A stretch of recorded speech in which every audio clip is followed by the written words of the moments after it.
आज आजिर लंच रे पूरा साधा बनई तो से देखु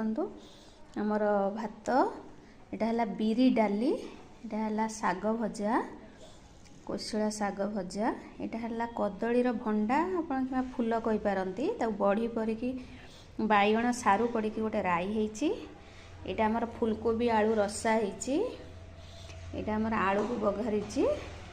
यहाँ पापड़ देखु मु आज लंच रे एतिक सारा आइटम बनई केमिति हेची कहिबे आपण माने केते आइटम बनाती दिन को गोटे कि दीटा आपण माने कमेंट्स रे कहिबे मो आइटम गुड़ा केमिति हेची आपण माने कहिबे देखिकी रहिली बाय बाय।